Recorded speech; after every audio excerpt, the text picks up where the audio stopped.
guys, Dr. Kristie Ennis. Today we are going to use one of my favorite forms of exercise, Pilates, to help strengthen the back, get some mobility, and take that posture from here to here. All right, we are going to start with a little bit of a standing series, move down onto the mat, and once we're on the mat at the very end, you will need a band as well. For all of the other ones, no equipment, just your arms and legs, and well, the rest of you too. So go ahead, take a nice deep breath in. Arms are going to come overhead. If you're able to clasp those hands together, do it. Otherwise, leave facing forward. And then as I exhale, one arm's going to come down, the other arm is going to open. And we're going to alternate sides. So it's breathe in, exhale, rotate and open. Let that head follow two if you can. There's 2, 3, 4, 5, 6, 4 more to go here. 7, you can even look up toward the ceiling and extend back a little bit if it feels okay. That's 8, 9, one more, really squeeze those arms up. 10, and I'm going to face the other direction. Go ahead into a bit of a split stance. We're going to go into a lunge. Arms are going to start up. As I drop that back knee, I'm going to squeeze those shoulder blades together and bring those elbows down. And then rise back up. So here's 2, 3, and it's okay if you can't bend that back knee. If you need to keep it straight, you can. 4, pressing that hip forward gets a little bit more of a stretch through that hip flexor. There's 5. Other leg, same idea, arms up, squeeze and come down for 1, or with that back leg straight. 2, 3, 4, and 5. One more standing. Hands are going to rest above the knees, a relatively flat back to start. You're going to take a breath in, squeeze those shoulder blades together, lift that head, arch that spine, and then exhale, round and tuck that chin. So 5 here. There's 1, 2, 3, 4, last one here, 5. All right, the next set of exercises are going to be down on the ground or on your bed. You can do that too if that's more comfortable. But hands and knees or quadruped is the position we're going to start in. So I'm going to get there right now. Starting with that cat-cow like we ended before, this time in the more traditional position on that those hands and knees. So breath in, I'm going to arch, squeeze those shoulder blades, lift that head, and then reverse that and round everything, push that mat away. There's 1, we're getting 5. 2, this is one I love to do just on my own. 3,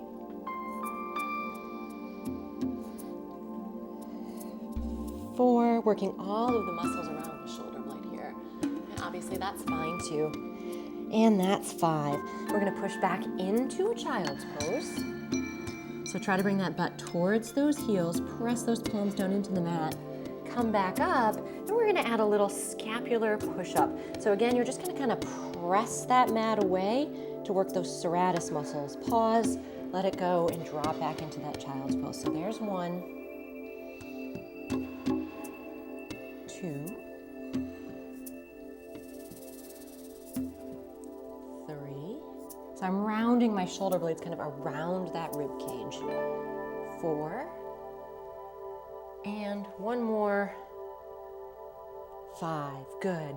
From here, I'm going to take that left arm, I'm going to open it up towards the sky as I follow with my head. And then I'm going to come all the way underneath, drop that shoulder blade down, and then repeat that.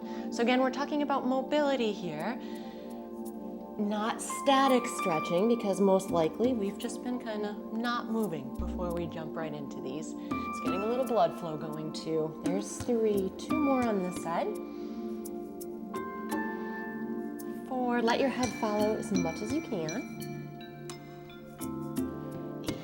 And last side. So again, raising up, I'll show you from this angle, and then tucking underneath, and you'll probably notice one side rotates better than another. I know my body certainly works that way, and certainly things that I'm working on too. So there's 2.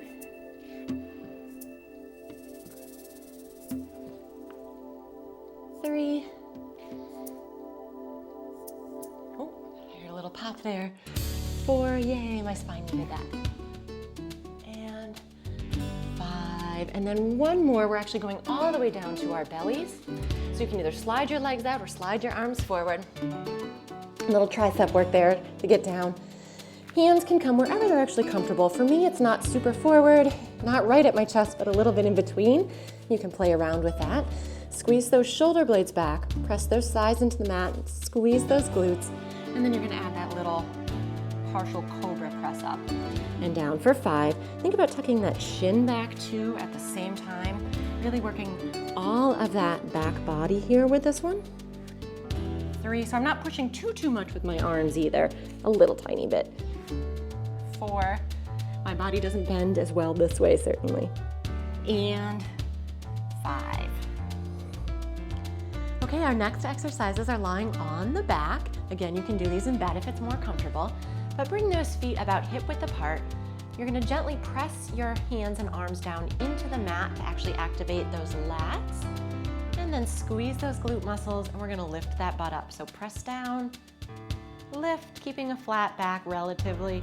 Come on back down. There's 1. We're getting 10 total of these. 2, 3, working the back side of the body again. 4, that's what supports us. 5, 6, 7, little extra press when you lift. 8, 9, and 10. Good, we're gonna stick with this bridge, but add a little variation. Hands behind the head, unless it's more comfortable for across the chest. I'm gonna lift my butt up. As I come down, I'm gonna add that little partial crunch in for 1, 2, obviously working the abs a little more here. 3, keep that belly button pulled in towards that spine even as you lift. 4,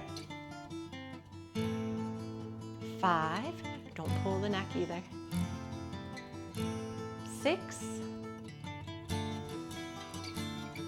7, 8, 9, one more like this. 10, good. Arms are gonna go back down by your side.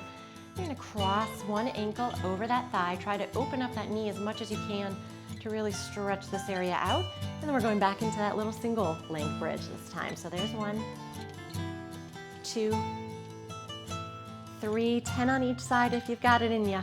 4, 5, 6, 7, 8, 9, and 10. Switching sides, last one lying down on our backs here. Again, really try to open up that knee if you can. Lift those bunsies up for 1, 2, 3, 4, 5, 6, 7, 8, 9, and 10. For the last set of exercises, we're seated on the ground or on your bed, or you can even do this on a chair. Or if you're on the ground and you just need to open up those hips a little bit more, it might be a little uncomfortable, you can take a pillow and then we can have our legs out or even bent, again, whatever is more comfortable for you. For this part is where you will need your bands. Handle, no handle, doesn't matter. I'm gonna start seated with my legs bent, pulling in those abdominal muscles. I'm gonna lean back slightly just to engage my abdominal muscles, but not put a lot of pressure in through my back. Sometimes it's more comfortable to keep one leg bent and one leg straight. Again, you can play around with the position a lot, but the arm part, let's get to that. So you're going to squeeze those shoulder blades together, and then we're adding that little pull apart in that band. So abs are working here, shoulder blade muscles are working, shoulder is working. So there's 2, 3, 4, 5, 6, 7, 8, 9, and 10. And we're gonna add on to that a little bit. So pull apart, keep that pull, and then add a little rotation, come back, let it go. Pull, other way, back, and let it go. So there's 2, just 10 total of these. Pull, that's 3. 4, you can keep the band lower if it starts to bother you in any way, shape, or form. 5, and always get rid of the band too if you just want to do the arm movement. 6, ooh, I almost rotated first. 7, lead from those abs as you rotate though. 8, 9, and 10. My arms are shaking a little bit. All right, from here, we're actually gonna go overhead. You might wanna bring your hands a little bit wider. You're going to pull and squeeze those elbows down as you bring that band behind a little bit. And I'm actually gonna sit up a little bit more. This feels better on my hips. I'll still lean a little bit. There's 2, 3. Again, you can play around with it a little bit, right? 4, or even back to here, or here. 5, 6, 7, try not to jut your head forward either. 8, 9, shaky arms, and 10, good. And we're gonna end with one little stretch here. Now that we worked and moved through things, we're gonna do a little static stretch. Again, put the pillow underneath you if you need it. I am going to take my right hand and bring it behind my back. Left hand's gonna go on top of the head, and I'm gonna give a little gentle pull. You don't have to pull, but do try to tilt. If it's too much, you can always place that hand just right beside you instead of behind the back. This should feel good, not painful. 3 to 5 breaths, I always say. And then switch and do the other side. Same idea, either hand behind the back or resting on the ground. Opposite hand on top of the head, no yanking, just gentle. And get that nice little stretch there.